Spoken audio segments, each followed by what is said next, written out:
I wanted to get Henry Juskowitz on. He is the CEO of the Gibson Guitar Company. I think I have a Gibson at my house. Welcome to the program, Henry. Thank you very much for having me this morning. Tell us what happened to your company when the feds came in and raided Gibson. Well, it was a nightmare. We had, over 20 armed men descend upon 3 factories in different states in our corporate headquarters, and at gunpoint evacuate and close our factories, evacuate the employees, put them out on the street and in the parking lots, and then they proceeded to pour through the production facilities and confiscate pallet loads worth of wood. They grabbed computer hard drives, all kinds of papers and invoices, and generally closed us down for the entire day, and then sent us a letter that if we were to continue to use anything, any wood from India, that would be considered a federal crime. Okay. You have, they say this stems from, I think, something in 1999, where the government said that you were using, I think it's ebony wood, for your fingerboards on the neck of the guitars, that you were using ebony that was illegally exported out of India. Well, originally we had a raid in 2009 that was in regard to wood apparently from Madagascar, and subsequently we have sued them to recover from the first raid the goods that they have seized. Okay, I thought it was 99, but wait a minute. So in 2009 they raided and they took the wood and said that this was illegal. What happened? Right, and we have affidavits from the government of Madagascar that said that the wood that we purchased was legally obtained and legally exportable. Now they've raided us last week about wood in India, a different country, a different set of laws, and again they came in with guns and weapons and confiscated wood and closed our factory down. But they said that you could avoid all of these problems if you would do one thing. What was that? Manufacture in Madagascar.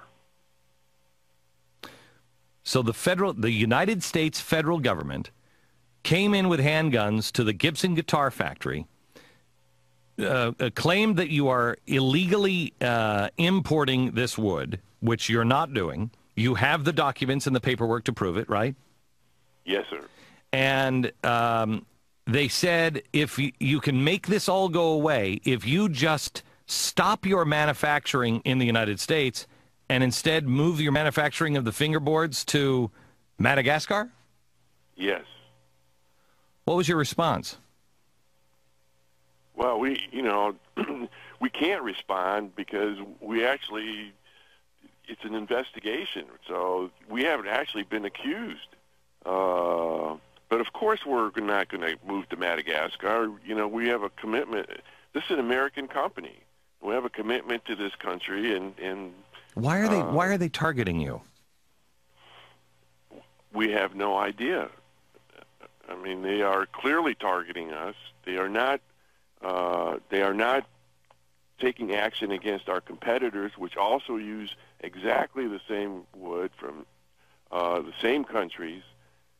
We're the only company that's been targeted.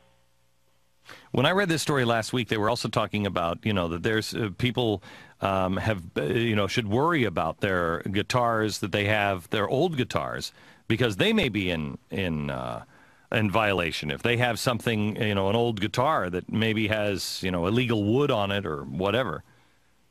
Well, it's actually more frightening because the law that's been passed requires anyone who transports an instrument across borders they have to know what species of wood every piece of that instrument is and where it was acquired.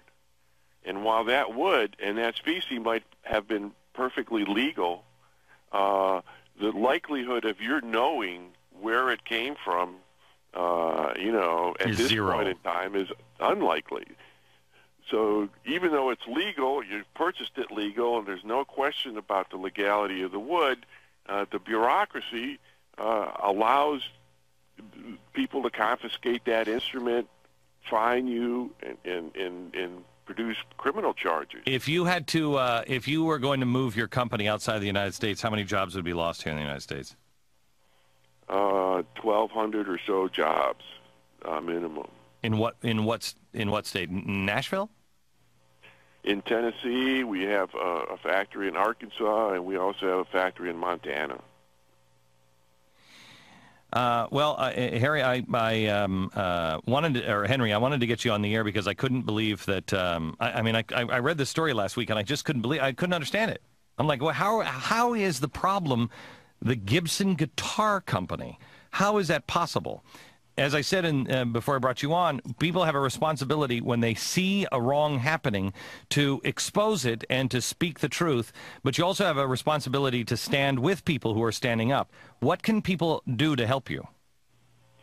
Well, I would ask them to write their Congress people, their senators, and let them know about how unfair this is and that there's something needs to be done to address not only our problem, but there are other manufacturers and business people who are in the same straits. So we would ask for their opinion to be going to legislators. And again, you haven't been charged with anything. We have not been. Unbelievable. Henry, thank you very much. Appreciate it. CEO of the Gibson Guitar Company. I think the latest amazing fact is you make this all go away, make it all go away if you just start manufacturing in a different country. Amazing, America.